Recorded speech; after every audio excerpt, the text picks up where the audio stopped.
ご視聴いただきありがとうございます。はつぱんです。今回のテーマは希望モデル以外を提案されたらについてです。腕時計が欲しくなったらいろんな情報を見て自分の理想を描いていくと思います。ある程度検討が進むと目当てのモデルが決まってくると思いますが、その後もそのモデルと新しい候補を比べてより良い時計を探してしまいますよね。気がつくと一番欲しいモデル以外にも何本か候補がある状況になっていると思います。時計好きになってからの期間が長ければ長いほどいろいろな時計を知ってしまっているので候補は増える一方です。そんな中でファーストロレックスを購入した時のことを振り返ってみたいと思います。ナンバー4のデイトジャスト購入時を別の視点で話をしています。ロレックスにはクラシックモデルとプロフェッショナルモデルがあります。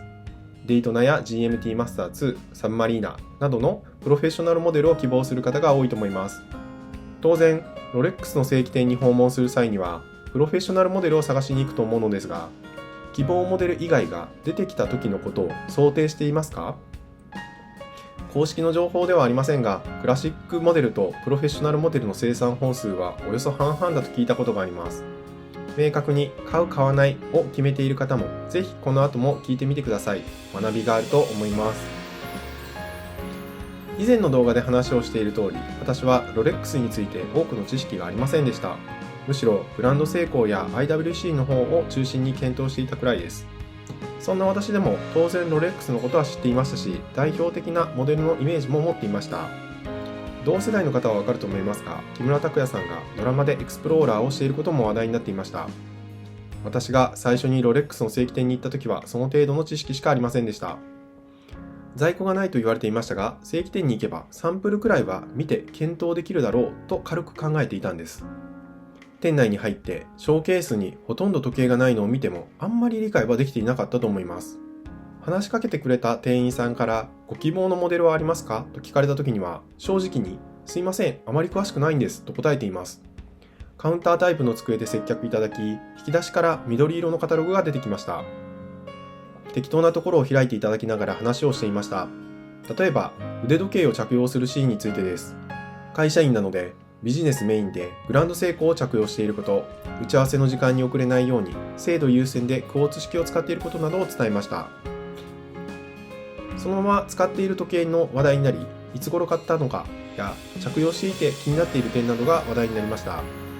基本的には満足しているけれど、購入から2回止まったので電池交換に送っている間は長期間電池がなくて困ったことを話しました。話しながらカタログを見ると、序盤はクラシックモデルで後半がプロフェッショナルモデルになっていました。初心者からすれば前半に見たシンプルな時計から後半にかけてデザインが入った有名モデルの登場は心が躍ります。ちなみにこの時点で後に買うことになるスカイドエラーは密かに憧れていました。何気ない話をしている中、カタログを見てほしいと思ったのはエクスプローラーでした。先ほどの話もありましたが、知っている時計というだけで安心感があります。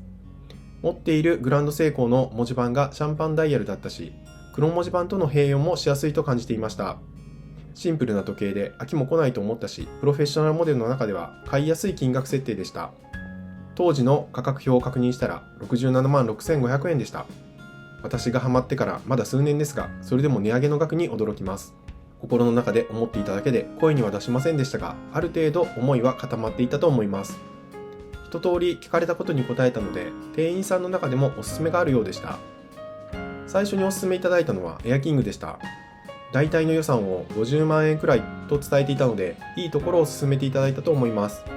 もしかしたらエアキングの在庫はあったかもしれないと今更ながら思いますが、その当時はもっとシンプルな時計が欲しいと思っていました。まだディスコンの話もなかった時でエアキングの人気は下火だった時期かもしれません。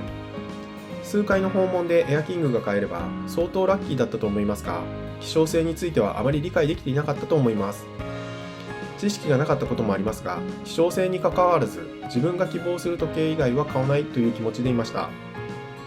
エアキングはダイヤルの文字も多いので、もう少しシンプルな時計を希望していますと伝えた上で、エクスプローラーがいいですねと言ってしまいました。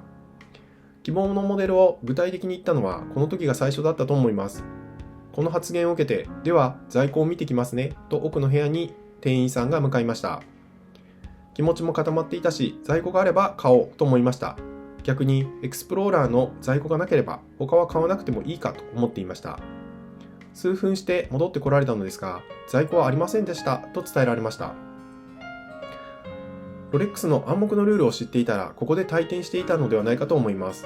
でも私は何も知らなかったので、そうか、エクスプローラーはなかったんだ、他のモデルはあるのかなと考えていました。私が立ち去る気配を見せなかったからなのか、もう少しカタログを見て話すことになりました。プロフェッショナルモデルはエアキングを断り、エクスプローラーがなければ候補になる時計はありませんでした。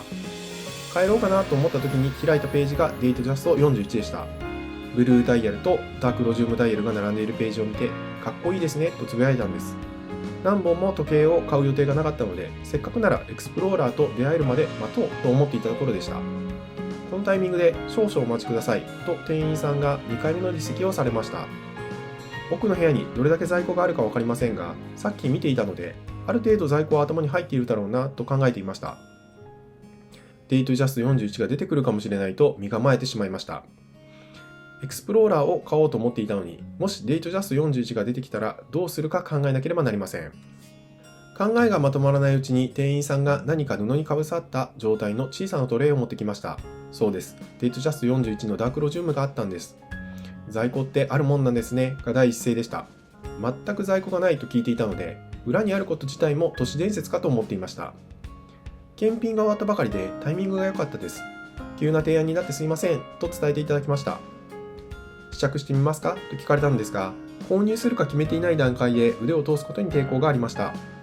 ただ、腕に乗せてみないといいかどうかも分かりません。促されるまま腕を差し出していました。鏡を出してもらってご覧くださいと言われても、頭の中ではどうしようがいっぱいです。さらにそちらの姿見で見ていただくと全体的なバランスも分かりますよと言われて立ち上がってみると、ジュビリーブレスの輝きに驚かされたんですよね。もう一点気になっていることがありました。時計についている値札に記載されている数字がエクスプローラーより高かったことです。店員さんが目の前にいたのでちゃんと見れていなかったのですが、80万円以上しているように見えました。時計の綺麗さやかっこよさも気になりますが、予算を大きく超える価格に対しても考えなければならなくなりました。真剣に悩んではいましたが、考えがまとまらなかったので、妻に電話をしてもいいですかと聞いてみました。もちろん大丈夫ですと言っていただきましたが、翌日までの取り置きなどはできないため、今決めていただくことになりますとも教えてもらいました。妻との電話は相談というより現状の整理の時間になりました。